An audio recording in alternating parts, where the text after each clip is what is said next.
अच्छा बंटी भैया, जब आप कहते हो तो ठीक है, लेकिन देख लेना कहीं वो कालू को फिर से मैं बुद्धू ना बना दे। टुनटुनी चिड़िया, तुम इसकी फिक्र मत करो, मैं उस पर पूरी नजर रखूंगा, ये मेरा वादा है तुमसे। फिर टुनटुनी चिड़िया बंटी कबूतर के साथ कालू की तरफ चली जाती है। फिर बंटी कालू से कहता है, देख लो कालू कौए, अब मैं टुनटुनी चिड़िया को मनाकर ले आया हूँ, लेकिन तुम भी अपना वादा याद रखना। हाँ हाँ बंटी भैया, मुझे अपना वादा याद रहेगा और आपका बहुत बहुत धन्यवाद। जब हमारी फसल तैयार हो जाएगी तो बंटवारा भी तुम ही करना। सुनो बंटी भैया, अब टुनटुनी बहन आ गई है तो कल से ही शुरू कर दूंगा मैं काम। टुनटुनी, मैं आपको रोजाना अपने साथ ले जाया करूंगा, लेकिन आपको बस मुझे बताना है कि मुझे क्या करना है।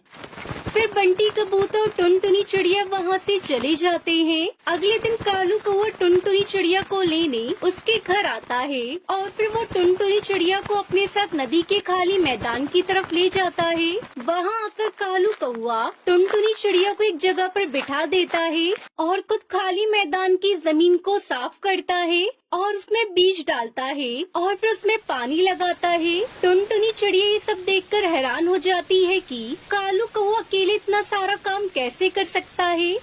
चिड़िया बहन, अब चले, अब कल आकर देखेंगे बाकी का काम। फिर टुनटुनी चिड़िया कालू कौआ अपने घर की तरफ चले जाते हैं। कालू तो अपने घर आकर आराम से लेट जाता है क्योंकि थकावट की वजह से उसका बुरा हाल था। फिर अगली सुबह कालू कौआ उठ जाता है और टुनटुनी चिड़िया को बुलाने उसके घर जाता है।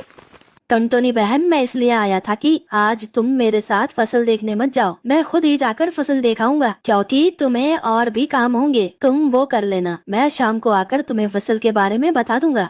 फिर कालू कौआ वहाँ से चला जाता है और टुनटुनी चिड़िया कालू के इस बर्ताव पर बहुत हैरान थी। फिर ऐसे ही दिन और रात गुजरते गए। टुनटुनी बहन, अब हमारी फसल तैयार होने वाली है और मुझे पूरी आशा है कि हमारी फसल अच्छे से तैयार होगी। हाँ कालू भैया, आपने मेहनत जो इतनी ज्यादा की है। मेरे ख्याल से हम 2 दिन बाद अपनी फसल काट लेंगे और मैं बंटी भैया को भी बता कर आता हूँ कि 2 दिन बाद आकर वो हमें फसल बांट दें। फिर कालू बंटी के पास चला जाता है। बंटी भैया, तुम परसों आ जाना और हमें फसल बांट देना। अच्छा ठीक है कालू, मैं आ जाऊँगा। फिर कालू कौआ वहाँ से चला जाता है और बंटी उसके बाद सीधा टुनटुनी चिड़िया के पास आता है। टुनटुनी बहन, हमें आज रात को ही सारी फसल काट लेनी है। बंटी भैया, मेरा दिल नहीं मान रहा है, पता नहीं क्यों मुझे कालू पे तरस आ रहा है। उसने इस बार बहुत मेहनत की है। टुनटुनी, कालू को सबक सिखाना बहुत जरूरी है और तुम भी मेहनत करती रहो, और उसने तुम्हारे साथ धोखा करके अच्छा नहीं किया। फिर टुनटुनी चिड़िया खामोश हो जाती है और फिर वो दोनों रात को आकर सारी फसल काट कर ले जाते हैं। सुबह जब कालू कौआ वहाँ आता है तो उसकी तो चीखें निकल जाती हैं और वो ये सब देखकर जल्दी से चिल्लाता हुआ सीधा टुनटुनी चिड़िया के पास आता है। हम लुट गए, बर्बाद हो गए। क्या हुआ कालू भैया, आप इस तरह क्यों चिल्ला रही हो? टुनटुनी चिड़िया, वो हमारी फसल को कोई चोरी करके ले गया। कालू, मुझे तुमसे यही उम्मीद थी। हर बार की तरह तुम आज भी झूठ बोल रहे हो ना, ताकि सारी फसल तुम हथिया लो। नहीं टुनटुनी चिड़िया, तुम मेरा विश्वास करो। कालू, कितना विश्वास करो तुम्हारे ऊपर। तभी वहाँ बंटी भी आ जाता है। फिर कालू कौआ से सारी बात बताता है। कालू, क्या ये तुम्हारी खुद की कोई चाल तो नहीं है?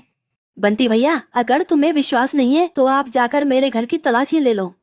कालू, अब तुम्हें पता चला तुमने इतनी ज्यादा मेहनत की और आखिर में तुम्हें क्या मिला? कुछ भी नहीं। तुम्हारे दिल पर क्या गुजरी होगी तो सोचो। टुनटुनी चिड़िया को तुमने जब इतनी बार धोखा दिया है तो उस पर क्या बीती होगी। हाँ बंटी भैया, एकदम ठीक कहते हो, यह उसी की सजा मुझे मिल रही है। मुझे टुनटुनी के साथ ऐसा नहीं करना चाहिए था, लेकिन अब मुझे रोना भी नहीं चाहिए क्योंकि मैंने जो किया मुझे उसकी सजा मिल रही है। लेकिन प्लीज आप मुझ पर शक न करना। फिर कालू कौआ जैसे ही जाने को होता है टुनटुनी चिड़ियों से आवाज लगाकर रोकती है और उसे सारी बात बता देती है। तब कालू कहता है, टुनटुनी चिड़िया, तुम कितनी अच्छी हो, इतना कुछ होने के बाद भी तुम मुझे सच बता रही हो और मैं कितना बुरा था।